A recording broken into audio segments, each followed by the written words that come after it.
Praying to God is a common practice when going into battle, when going to war. Praying to God occurs with emergencies, with crises, but also just in general. People throughout history have prayed to deities. In the Christian chauvinism, that is exclusively a male deity, where it's one, it's only one, and it's a man. But this impulse to pray to gods and goddesses of all kinds throughout history has been a ritual. And let's look at what people are actually praying to. So the first thing to understand is that the most profound prayers are beliefs. And we always pray to the gods that we actually believe in. And the way that you know what somebody believes is not by the books they read or the things that they spout or go to on Sunday. You look at what somebody says. You look at what somebody does. You look at what somebody buys. You look at how they spend their time, money, and energy. Because all human beings throughout history are in the business of seeking, securing, and retaining sustainable well-being, and avoiding, managing, deflecting, and pushing away chronic and unnecessary suffering. All humans in the history of humanity have been praying to feel better and not to feel worse. And those prayers have been technologies, have been words, have been activities, have been rituals, have been practices, but every single thing that a human being has ever done at any point in history has been done to feel better and to avoid feeling worse.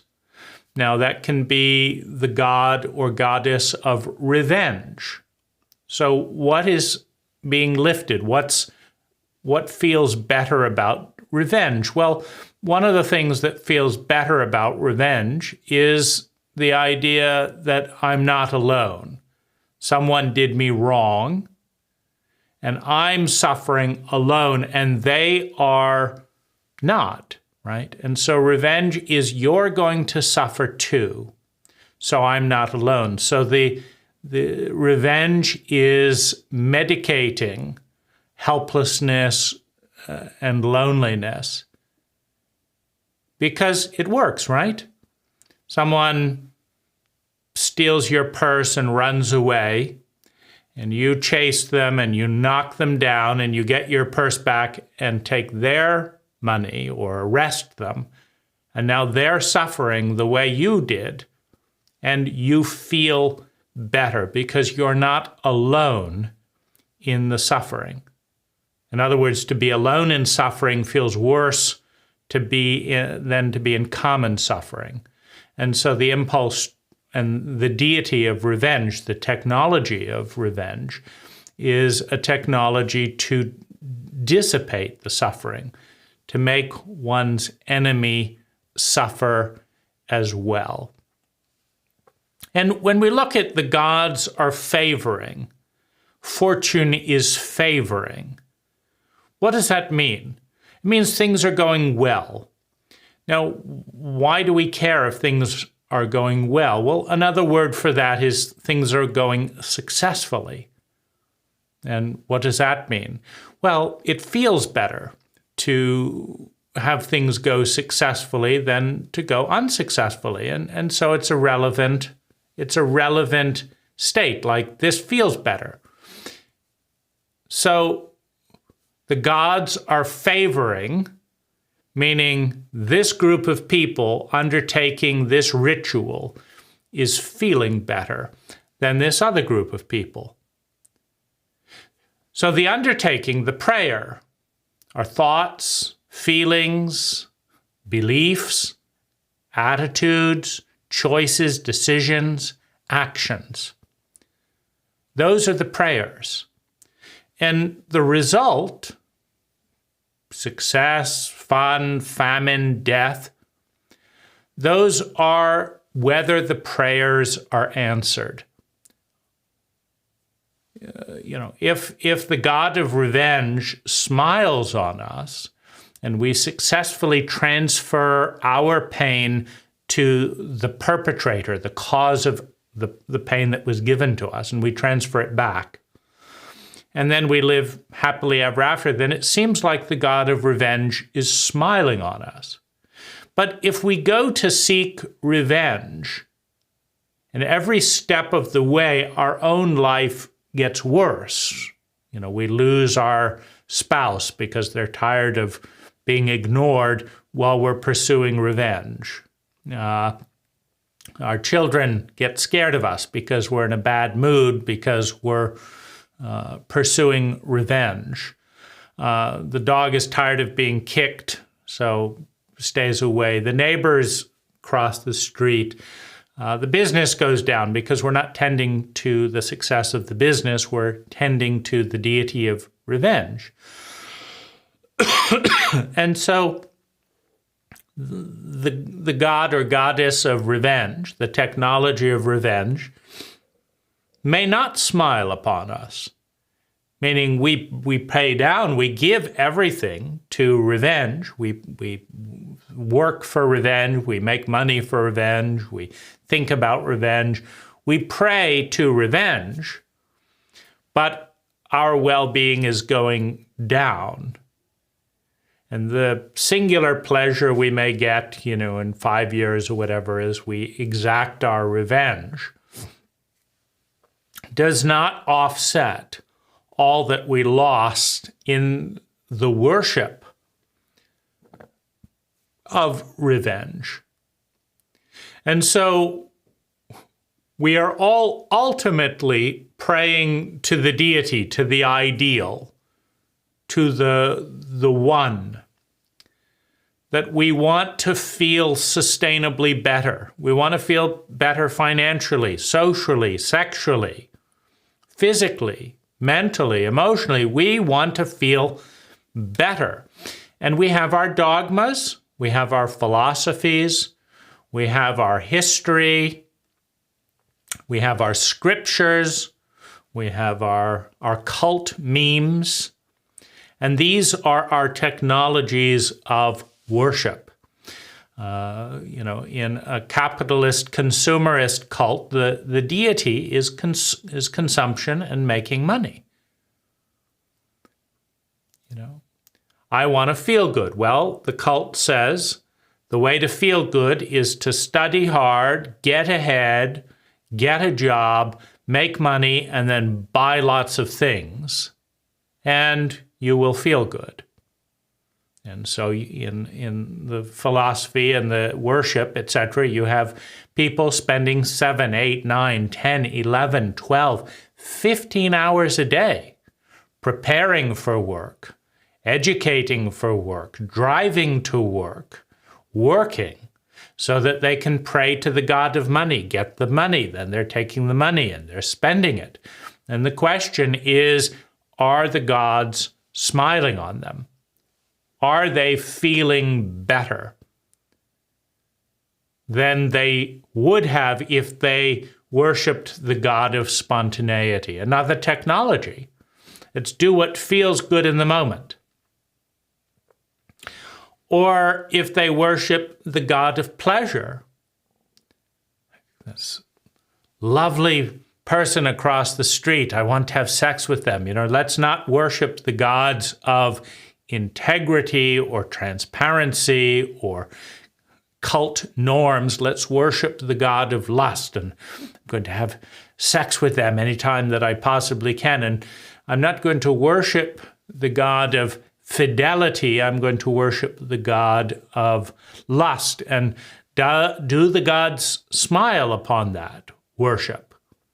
Or do I lose friends, lose business, lose marriage, costs go up, bankruptcy, and then suddenly in a cult in which attractiveness is correlated to money, I'm no longer attractive to my object of lust because I no longer have the money to maintain my sex appeal. And so the god of lust is no longer favoring me because I've dishonored the god of money and I've dishonored the god of cult and culture, meaning the object of my lust has been brainwashed by the god of cult to worship the god of money.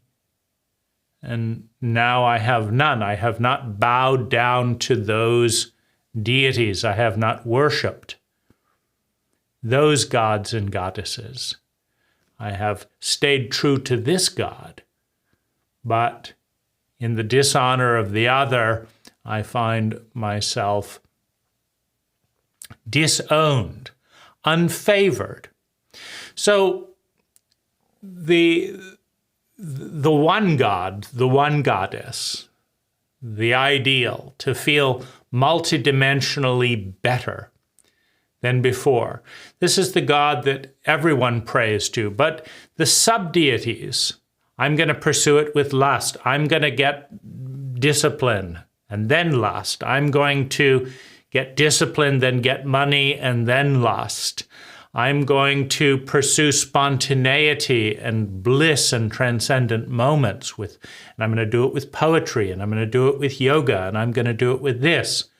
It's all in service to the ultimate deity, the ultimate ideal, to feel sustainably better in all dimensions. That is the goal. That is, and the riddle is how to do that within the cult, how to do that within one's time, to get this and get this and get this and not collapse. Right? How to develop the recipe. And so deities are technologies. They're ideas. They're not actually, amorphous entities and ideals. They're constructs of the ideal human. And so we pray, for example, in war, the goal, the prayer, the path of war is if we get large amounts of armaments, we pray to the god of war. And if we train our people to be sociopathic, we pray to the god of war. We will be feared. We pray to the god of fear. And we will have the power. We pray to the god of power to conquer and not be conquered. We pay and pray to the god of freedom.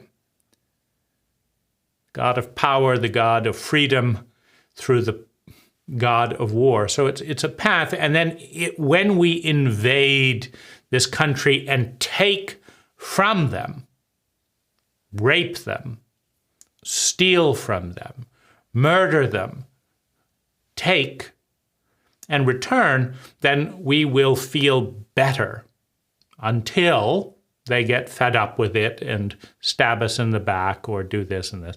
And so the god of war, the god of this, we are betrayed by the god of vengeance, right?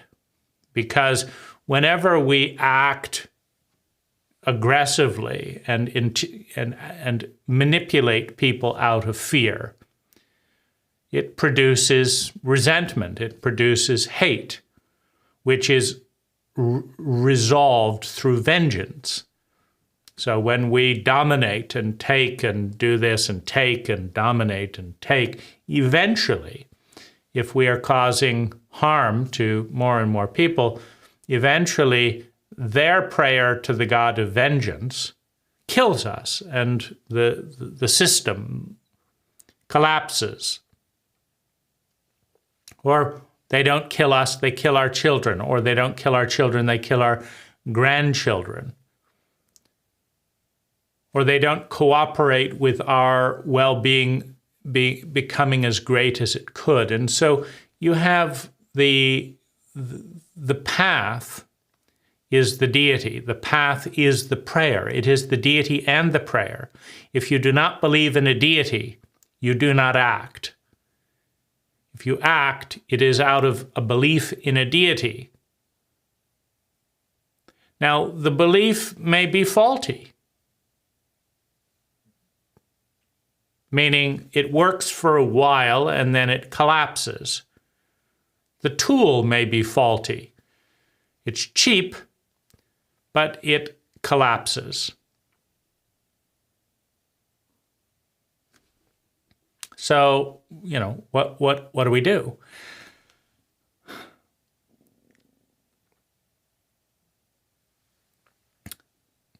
Deities are technologies.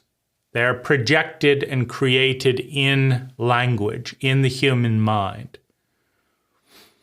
They tend to have an archetypal overlay, just like the color spectrum, right?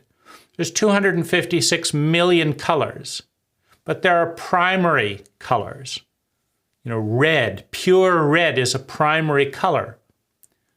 But there are more than 256 million shades of red. Now, these primary colors we can reduce all the way down to black and white. Primary colors refracted through a lens that creates all the colors in the rainbow.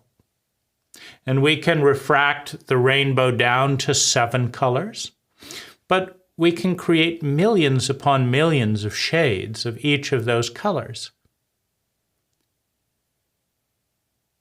And in the archetypal energies, the feelings, primary feelings, but each feeling can be refracted into millions of different human states and then combined with others to create billions, infinite human states. And the technologies we're using, the things that we're learning, the ideals we're creating, refracted through the lens of archetypes, personified, humanized as a whole host of deities throughout human history.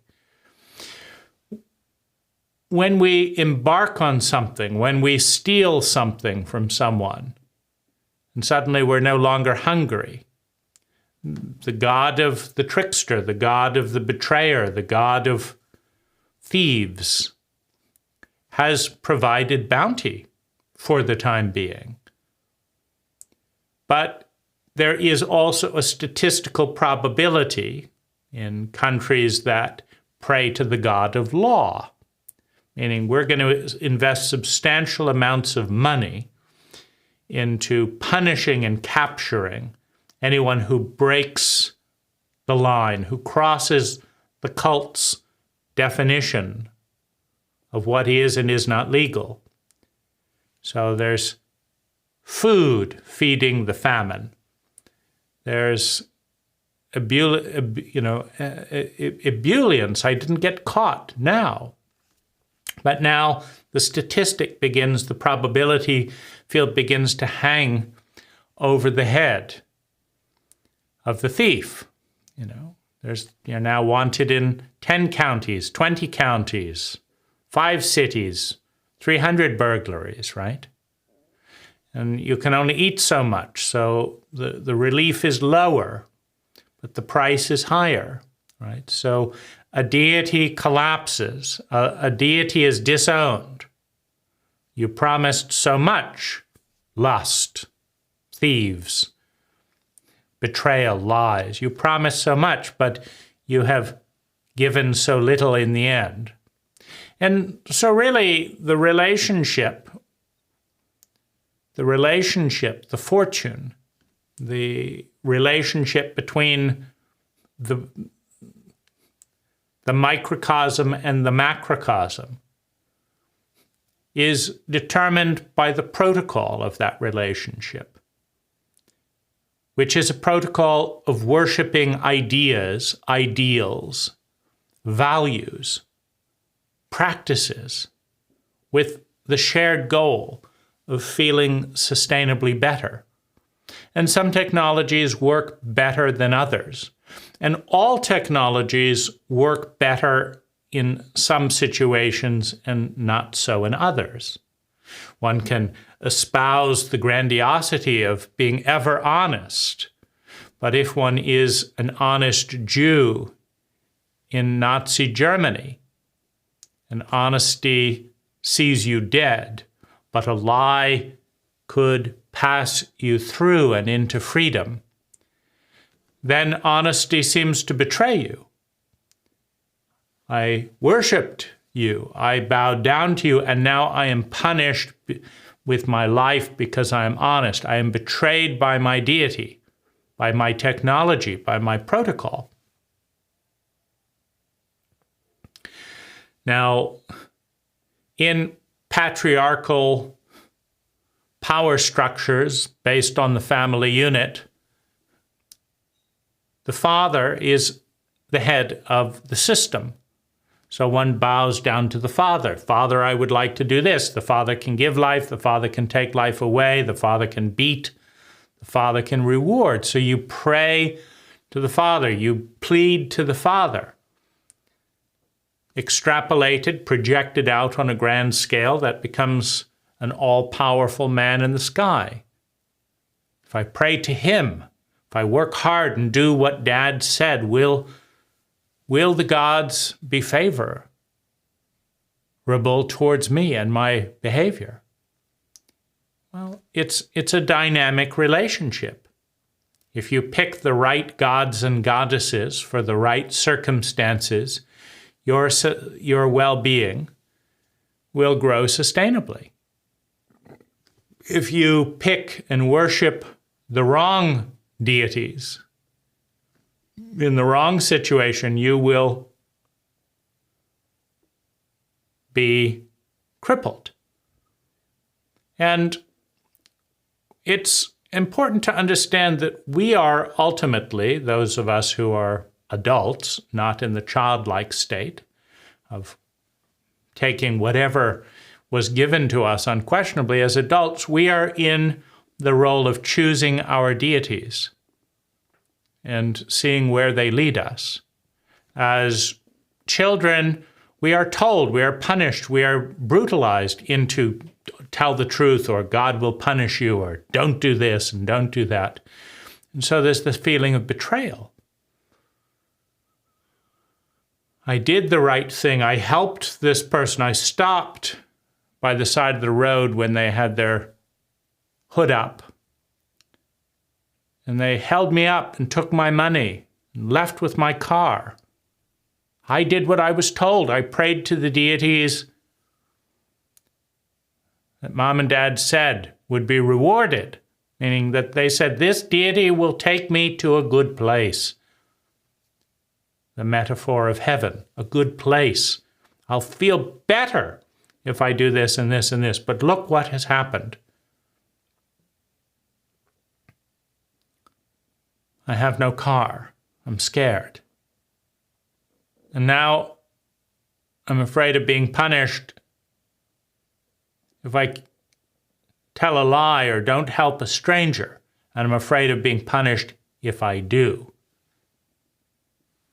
Now I'm being punished for being loyal to Mom and Dad. Right? And so there's the betrayal.